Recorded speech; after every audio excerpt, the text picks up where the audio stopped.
오늘은 성화를 넘어가고 다른 주제로 가겠습니다. 견인이라는 주제로 가겠습니다. 자, 한번 해봅시다. 견인한다 그러니까 누가 차를 견인한다 그래요. 주차를 엉터리로 해놓은 차를 견인해 간다. 이렇게 생각하는 분들이 있어가지고 제가 좀 웃었는데요. 여기서 견인은 그게 아니고 견디고 인내한다 이 말입니다. 해볼까요? 견디고 인내한다.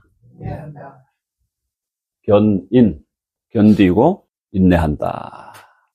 이게 이제 영어로는 perseverance가 ANC죠?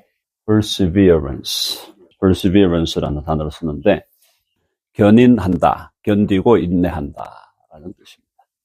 여기에 perseverance of the saints라고 해서 성도들의 견인 이런 말이에요. 자, 해볼까요? 성도들의 견인.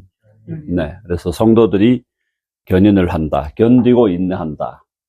자, 그래서 이제 이게 왜 중요하냐?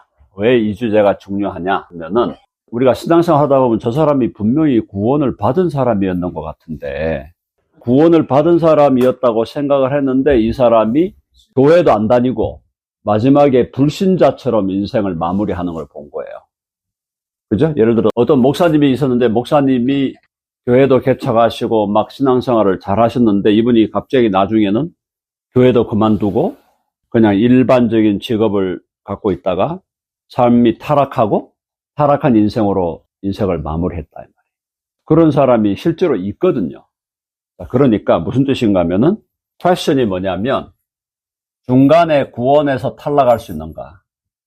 중간에 구원에서 탈락할 수 있는가? 이걸 이제 묻는 겁니다. 신학적으로. 예수 그리스도를 주와 구주로 믿는 사람이 중간에 구원에서 탈락해서 불신자와 같은 그런 인생으로 마무리를 할 수 있느냐. 그게 주제다, 이 말이에요. 그 문제. 그 문제에 대해서, 자, 성경은 뭐라고 할까요? 중간에 탈락은 없다 하는 거예요. 해봅시다. 중간에 탈락은 없다. 빌립보서 1장 6절로 갑니다. 거기 나와 있죠? 너희 안에서 착한 일을 시작하신 이 착한 일이 이게 뭐냐면 전체 구원의 여정을 얘기하는 거예요. 구원의 여정 전체를 시작하신 이가 그리스도 예수의 날까지, 그리스도 예수의 날까지는 주님 재림할 때까지거든요.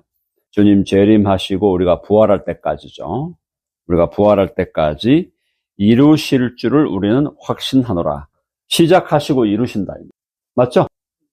자, 한번 해보세요. 하나님이 시작하시고 이루신다. 그러니까 시작과 끝을 하나님이 이루어 주신다는 거예요. 그러니까 구원의 여정, 처음에 시작이 뭐였습니까? 소명. 우리가 이 땅에 죄악 가운데 살고 있는데 우리들을 하나님의 말씀으로 부르시잖아요. 하나님의 말씀으로 부르신 다음에 그 부르심 이후에 이제 우리를 또 회심하게 하시고 또 거듭나게 하시고 그 여정이 쭉 있잖아요. 그래서 아까 우리가 성화까지 왔고 성화에서 견인은 끝까지 견디는 거야. 끝까지 견디고 인내하는 건데 그거를 하나님이 그렇게 이루어 가신다는 겁니다. 너희 안에서 착한 일을 시작하신 이가 그리스도 예수의 날, 이게 주님의 재림의 날이고 우리는 부활하는 날이죠. 그날까지 이루실 줄을 우리는 확신하노라. 그거 이해되셨죠? 그러면 이제 여기서 그렇게 전개가 되는데 문제는 이제 질문들이 많이 나올 수밖에 없어요. 자, 중간에 탈락하는 것처럼 보이는데 어떻게 된 거냐. 자, 그래서 일단 요거와 연결해서 우리가 자주 사용하는 영어식의 사용은 이제 once saved. 그래서 한번 구원받은 사람은 eternally 혹은 always 혹은 eternally saved. 한번 구원받은 사람은 영원히 구원받은 것이고 언제나 구원받은 상태에 있다. once saved, 그 다음에 always saved 혹은 eternally saved. 그러니까 한번 구원을 받은 사람은 언제나 구원받은 상태에 있으며 영원히 구원받은 자이다. 이 말이에요. 요게 진리입니다. 진리인데 이제 그러면 임상의 현장에서 질문들이 나온다는 거예요. 임상의 현장에서 질문들이 나온다는 거예요. 요게 지금 성경이 말하는 거예요. 한 번 구원받은 사람은 언제나 구원받은 상태에 있고 영원히 구원받은 자이다. 그런데 그러면 이제 임상의 현장에서 어떤 질문, 아까 이제 타락한 목사, 신학교도 갔어요. 신학교도 갔다 왔고 목사 안수도 받았고 교회도 개척을 했네. 개척을 해갖고 나름대로 목회도 좀 했어. 근데 갑자기 이 사람이 목사직도 내려놓고 교회도 사임을 하고 그 다음에 교회도 안 다니기 시작하고 삶도 막 타락을 하고 그렇게 타락한 상태에서 이 사람이 인생을 쓸쓸하게 죽어간 겁니다. 이런 사람이 실제로 있습니다. 많아요. 생각보다 많아요. 근데 이 사람은 그러면 어떻게 된 거냐? 타락한 목사가 있는데, 자, 핵심은 뭘까요? 핵심은 once saved가 확실하냐 이 말이에요. 처음에 제대로 구원받았나 이거예요. 처음부터 제대로 구원 못 받으면 이런 결과가 나오는 거예요. 처음부터 제대로 구원받은 자였냐 하는 질문이 굉장히 중요한 질문이다. 그러니까 처음부터 구원받은 게 확실치가 않았어.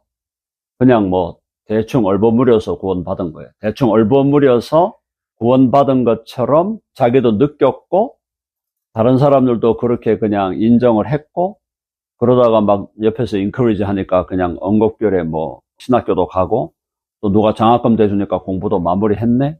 근데 보니까 신학교 했으니까 안수 받아야지.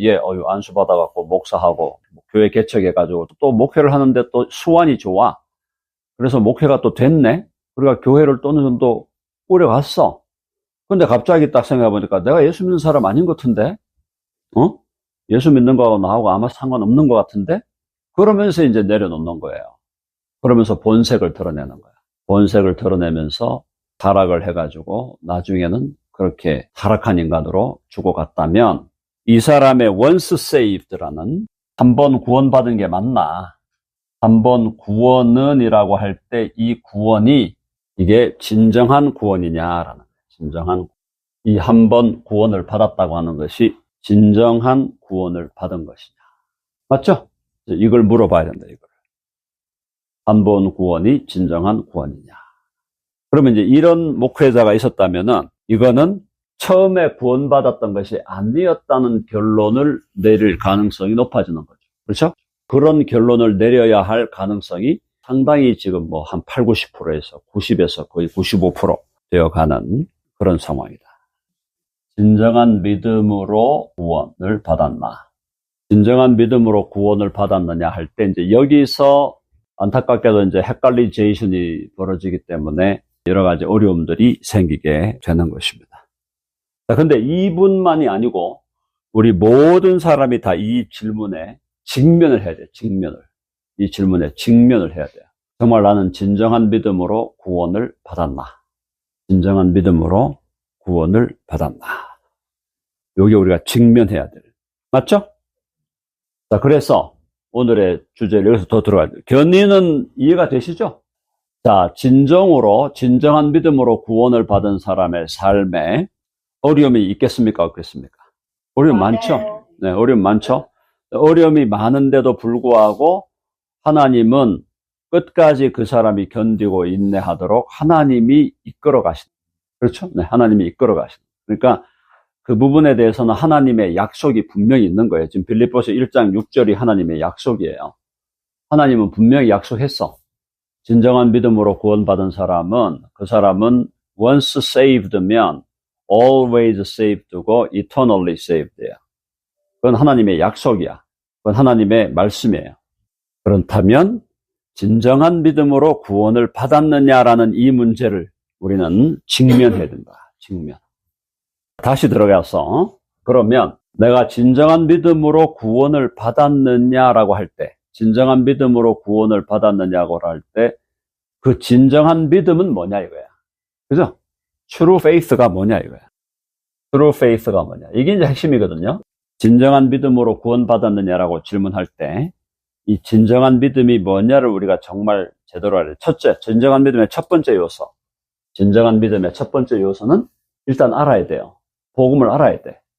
맞죠? 복음을 알고 예수님을 알아야 돼.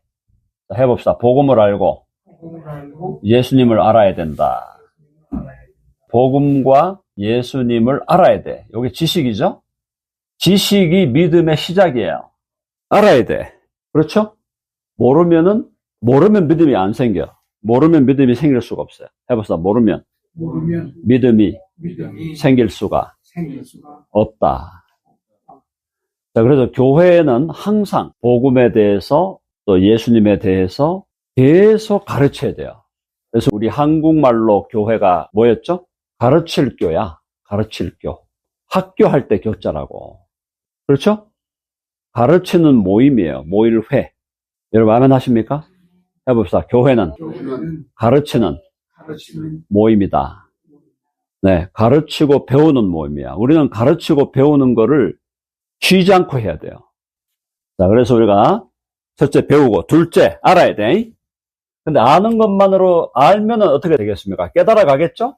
깨달아 가면서 진정한 믿음이 뭐냐? 믿음의 단계를 얘기하는 거예요. 알아야 돼. 둘째는 뭐냐면 아는 것이 이제 예수님이 어떤 분이고 복음이 어떤 것이고 알았는데 그게 나를 위한 것이다라는 걸 공감해야 돼. 나를 위한 거구나. 복음과 예수님에 대한 지식이 나를 위한 거구나. 해봅시다. 나를 위한 거구나. 복음이 나를 위한 것이었네? 예수님이 나를 위한 것이었네? 나를 위해 오신 분이네? 예수님이 나를 위해 존재하시고, 복음이 나를 위해 있는 거네? 나를 위해서 그렇게 하셨다는 거네? 지식 플러스 공감이에요, 공감이. 좀 다르죠? 지식은 뭐야? 지식은 객관적으로 그냥 아는 거야. 객관적으로 이런 상황이 있다는 걸 아는 거야. 아는 걸로만 끝나지 말고 공감이 돼야 돼. 이게 지금 나를 위한 거구나. 이런 복음이 있다는 것이 나를 위한 거고, 예수님이 오시고 사시고 죽으시고 부활하신 것이 나를 위해서였구나. 갈라디아 2장 20절 한번 가봅시다. 갈라디아서 2장 20절. 갈라디아 2장 20절은 다 외우는 분들도 많으니까 그 핵심이 뭐야? 해봅시다. 나를 사랑하사 나를 위하여. 그거야. 나를 사랑하사 나를 위하여 자기 자신을 버리신 거예요. 그러니까 복음이 나를 사랑하신 것이었고 예수님이 나를 위하여 오셔서 죽으셨다. 여러분 아멘 아시죠? 그게 공감이 돼야 돼. 그게 나를 위한 소식이구나. 그게 두 번째 단계야. 공감을 하죠? 이제 공감이 됐어. 그럼 마지막 세 번째로 이제 마지막 단계. 세 번째로 마지막에 이 믿음의 사건이 발생하는 거야. 발생. 믿음이 발생하는 사건이 어디로 가야 되냐? 3번으로 가야 돼. 이게 뭐냐? 이제 내가 어떻게 했다? 예수님을 영접해야 되겠다. 예수님을 신뢰하고 예수님을 이제 내가 믿어야 되겠다. 신뢰하고 영접하는 거야. 이때 믿음이 진정한 믿음이 해번하는 거야. 진정한 믿음이 일어나는 거야. 믿음의 사건. 그래서 이제 영접 기도를 자꾸 하는 이유가 영접 기도를 안 해도 믿음이 일어날 수 있습니다. 영접 기도를 해야 믿음의 사건이 일어나는 건 아니야. 근데 영접을 자꾸 하는 이유가 뭐냐면 예수 그리스도를 영접하는 기회를 드리는 것이 그것이 그 사람에게 내가 믿는 자라고 하는, 내가 정말 믿음으로 예수님을 신뢰하고 믿고 있는 자라고 하는 자기에 대한 자기 이해를 돕기 위해서 하는 거예요. 왜 자꾸 영접을 하라 그러나? 영접을 하라 그러는 것이 영접을 해야만 믿음의 사건이 일어나는 건 아니지만은 예수 그리스도를 내가 주와 구주로 믿으시고 영접하시겠습니까? 이게 질문이거든. 예수 그리스도를 당신의 주와 구주로 믿으시고 영접하시겠습니까? 예. 그럴 때 믿고 영접하는 그 사건, 그걸 통해서 본인이 내가 믿음의 사람이구나라는 자기 이해를 돕기 위해서 영접의 사건을 하는 거예요. 그러니까 영접의 사건이 반드시 있어야 믿음이 일어난다든가 영접이라는 행위가 내게 없었으면 믿음이 없다든가 그건 아니라는 거죠. 그걸 오해하시면 안 돼. 그러니까 영접은 일어나십시오. 오늘 영접하실 분 일어나십시오. 따라 하십시오. 이렇게 해드리는 이유가 뭐냐면 자기가 믿음의 사람이라는 사실을 자기 인식을 돕기 위해서 해주는 것이다. 근데 저도 영접을 했거든요. 중학교 1학년 여름에 7월 달이에요. 1979년 7월 달인데 며칠인지 기억이 안 나. 7월 달에 대구에 있는 대구 개성고등학교에 있는 개성교회가 있어. 개성교회. 중1 때 그때 우리 간사님이 그때 예수전도단의 간사님이었어요. 그분이 그때 서강대, 난 대구에 있었는데 서강대 영문학과를 다니던 자매님이야. 그때 똑똑했죠. 그 자매님이. 이분도 예수님 믿고 완전히 변화돼갖고 내려오셔가지고 우리 이제 대구에, 그때 대구는 시골이죠. 79년도에 대구가 뭐가 있겠습니까? 그래갖고 이제 거기서 수련회를 인도하는데 그날 딱 복음을 제시를 하시더라고. 복음을 딱 제시를 하면서 송욱이 네 중학교 1학년이니까 자기는 대학생이고, 송욱이 너 예수님 믿고 이제 영접할래? 영접하겠습니다. 그래갖고 이제 영접 기도를 따라 한 거예요. 79년 7월. 그러다가 그분하고 작년에 연결이 됐어. 재밌죠? 79년도에 이분하고 내가 만나서 이분이 나한테 복음을 전했는데, 작년이 뭐야? 2025년이야. 몇 년이에요? 46년이죠? 46년 만에 연결이 된 거야. 그동안 한 번도 연결이 안 됐어. 46년 만에 연결이 돼갖고, 이분이 이제 예수전도단에서 간사로 한국에서 섬기다가 하와이로 갔대. 하와이 본교가 있잖아. 예수전도단 본교. 하와이 열방대학으로 갔다 그래. 갔는데 또 들어보니까 이분이 미국인하고 결혼을 했대. 또 들어보니까 미국인도 흑인이셔요. 흑인하고 결혼을 하셨어. 근데 이분이 남편도 역시 예수전도단의 간사 출신으로 탁월한 믿음의 사람이야. 그래 두 사람이 결혼을 해갖고 자녀도 있다 하더라고요. 이분이 그 예수전도단 본부에서 뭘 했냐 하면은 performing을 한 거야.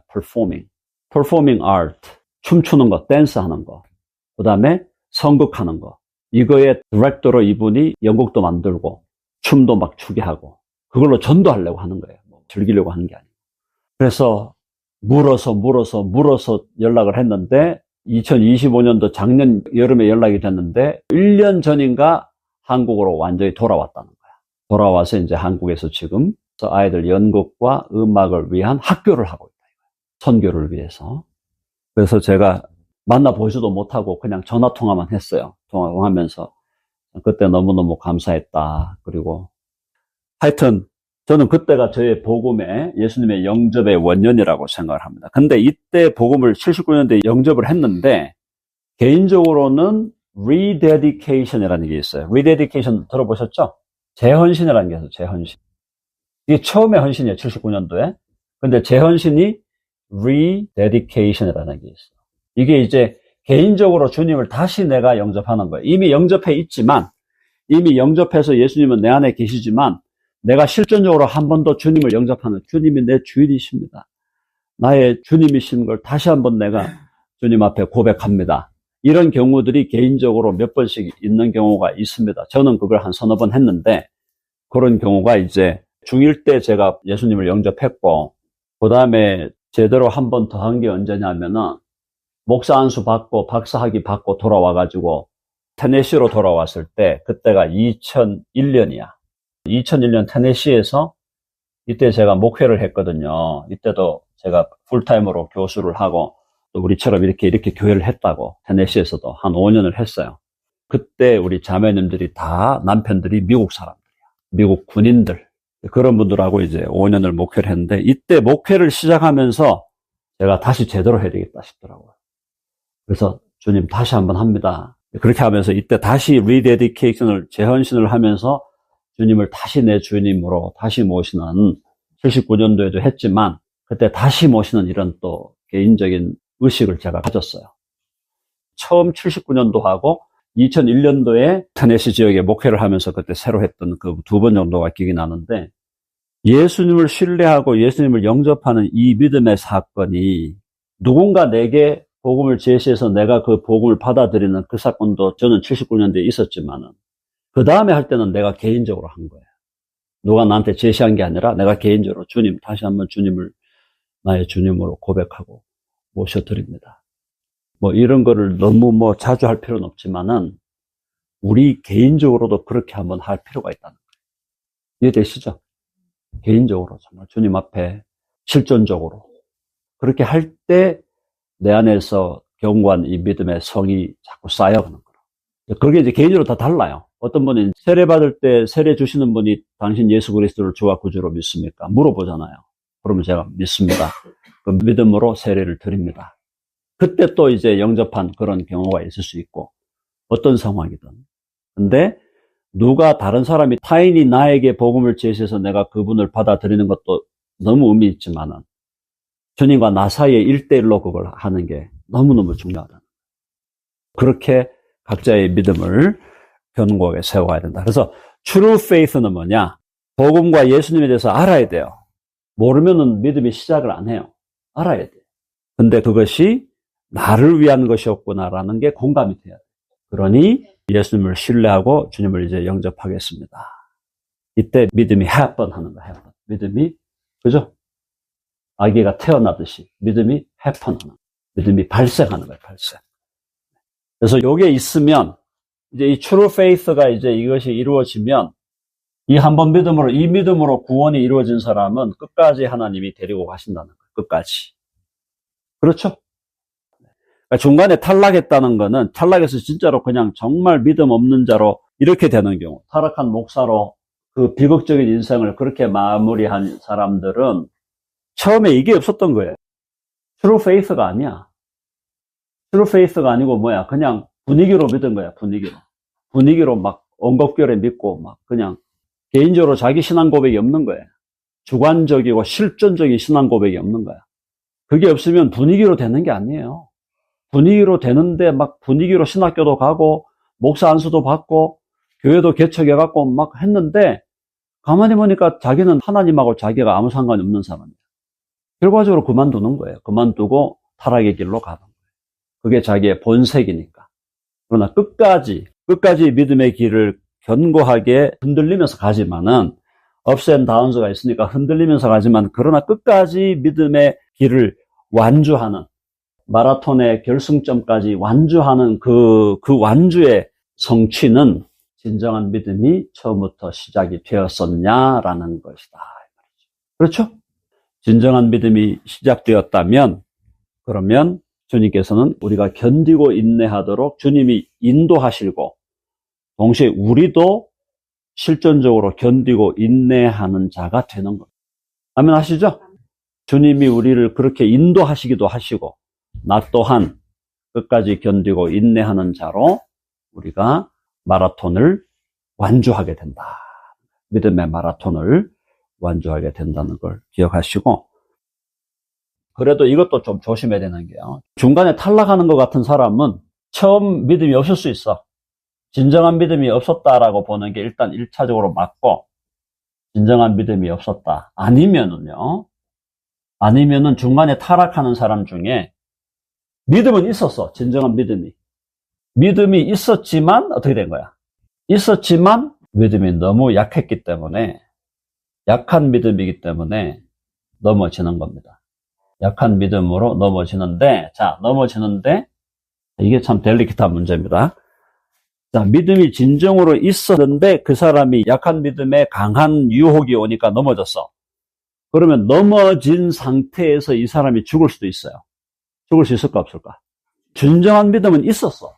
진정한 믿음은 있었는데 약한 믿음 때문에 넘어졌는데 넘어진 상태로 죽어버렸어. 이 사람 어디 가는 거야? 천국 가는 거야? 지옥 가는 거야? 천국 가는 거야. 그러니까 그게 은혜라고, 은혜.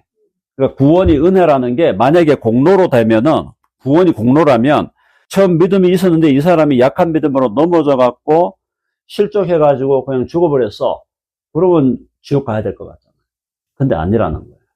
진정한 믿음이 있었지만 약했기 때문에 넘어졌고 넘어진 상태에서 제대로 회복도 안 되고 그냥 죽어갔다. 그렇더라도 그 사람은 천국에 간다는 거예요.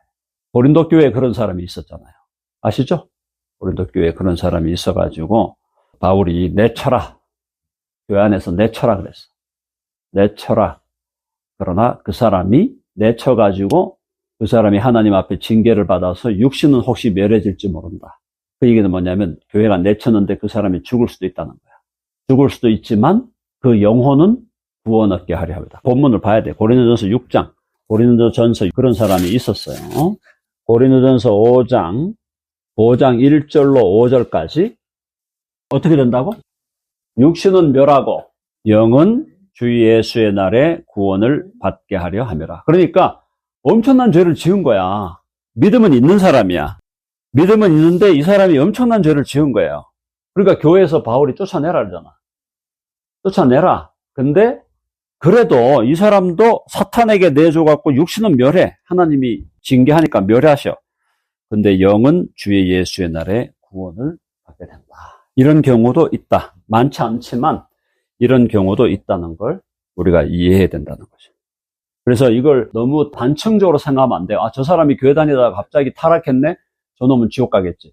이렇게 생각하면 안 된다, 이 말이에요. 단층적으로 생각하지 말고 복합적으로, 입체적으로 생각을 해줘야 돼. 그러니까 우리는 모르는 거야. 두 종류가 있는 거죠. 중간에 교회를 다니다가도 타락을 하는 사람이, 원래 믿음이 없는 사람이 원래 지 본색을 드러낸 경우도 있고, 믿음은 있는데 연약함으로 인해서 넘어져가지고 심하게 넘어지는 거지. 심하게 넘어졌는데 그럼에도 불구하고 하나님이 이 사람을 구원하는 경우도 있다는 거예요. 어쨌든 뭐 두 가지 경우 다 안 되는 게 좋겠죠. 정상적으로 믿음을 시작해서 어려움이 있지만 정상적인 믿음이 계속 자라나면서 성숙하는 믿음의 길로 계속 가는 것이 가장 좋은 길입니다. 아예 처음부터 믿음이 없는 경우, 이건 정말 이렇게 돼서는 안 되고, 믿음이 있었는데 약한 믿음으로 아주 심하게 이것도 있으면 안 돼. 그래서 넘어진 상태에서 그냥 죽어버리면은 인생이 얼마나 참 시기하잖아요. 그래서 우리가 예수님 잘 믿고 업앤 다운스가 있지만 계속 끝까지 믿음을 잘 경주를 마무리할 수 있도록, 그걸 할 수 있는 것이 뭐냐? 공동체. 나 혼자 못해요. 교회 공동체가 있어야 그게 가능해요. 아멘 하시죠? 그래서 교회 공동체에 내가 속해 있어야 돼. 그것이 이제 우리는 여기 우리 줌으로 들어와 계신 분들도 우리 교회 공동체에 들어와 있는 분들이잖아. 우리 교회의 멤버들이에요. 지리적으로는 떨어져 있지만 그런 공동체가 돼야 공동체에 의해서 내 믿음도 붙들어지고 지탱이 되고 그 믿음이 견고하게 세워진다는 걸 알 때 함부로 안 나가 교인으로 가면 안 된다. 안 나가. 가난한 교인이 된다는 거는 자기를 엄청난 위험에다가 노출시키는 거예요. 가능한 공동체로 계속 연결이 돼야 된다. 그렇죠? 연결이 되고, 이제 공동체는 공동체인데 또 뭐가 약해? 말씀이 약하면은 공동체가 힘이 없어요. 모여서 뭐 잘 먹고 마시는 걸로만 끝나면 안 된다, 이 말이에요. 말씀을 제대로 먹여줘야지. 그러니까 교회가, 공동체가 말씀이 있는 공동체가 돼야 되고, 말씀으로 서로를 위로하고 격려하는. 자, 일단 여기까지 강의 마치고, 질문 있으면 한두 개 받고 마무리하겠습니다.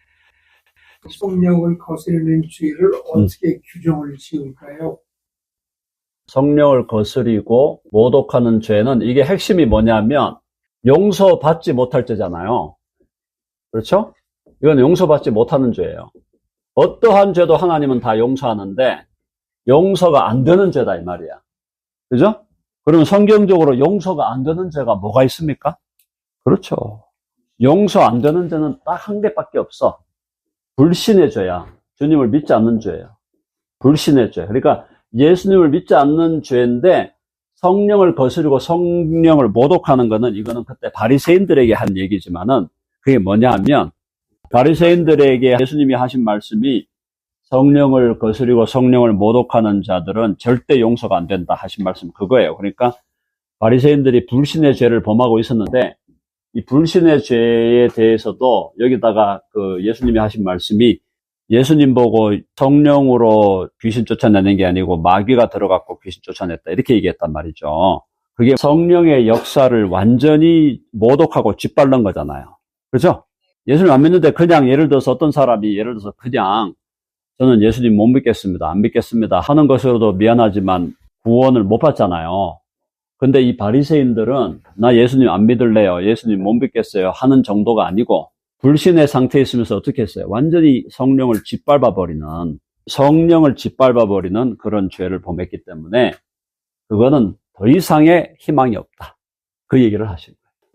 예수님만을 불신한 걸 넘어서서 성령을 완전히 짓밟은 죄를 범했기 때문에 너희들은 이제 더 이상 구원의 희망이 없다라는 걸 강력하게 예수님이 얘기한 거죠. 근데 결과적으로는 죄사함을 못 받는 죄는 딱 한 가지 죄밖에 없는 거예요. 이것이 바로 불신의 죄예요. 그러니까 결론은 예수님을 진정으로 믿는 사람은 성령을 거스리거나 모독하는 죄를 지을 수가 없습니다. 만약에 예수님을 믿는 사람이 이 죄를 지을 수가 있다 그러면 지옥 가야 되거든. 그럼 예수님을 한번 제대로 믿은 사람이 한 번 구원이 그러면 진정한 믿음으로 구원받은 사람이 그 구원이 취소된 게 돼버리니까. 그죠? 그런 일은 없다. 그러니까 그거에 대해서 우리가 예수님 믿는 사람은 염려할 게 없고, 다만 우리는 내가 업앤 다운스가 있지만 이걸 완주를 할 거냐 못 할 거냐, 거기에 핵심 포인트. 이해되셨죠? 기도합니다. 하나님 아버지 감사합니다. 오늘 주의 말씀을 통하여 진정으로 우리가 진정한 믿음으로 구원을 받게 되면은 그 믿음은, 그 구원은 영원한 구원으로 중간에 취소되거나 탈락되지 않는다는 것. 다시 한번 말씀으로 확인해 주시니 감사합니다. 흔들릴 수밖에 없지만, 그러나 견고한 믿음으로 주님 앞에서 계속 우리의 삶을 정진하게 하시고, 우리의 마라톤의 마지막 결승선까지 주의 도우심과 주의 보호하심과 인도하심으로 끝까지 완주하는 우리 모두가 되게 해 주시옵소서. 우리 주 예수 그리스도의 이름으로 기도하옵나이다. 아멘.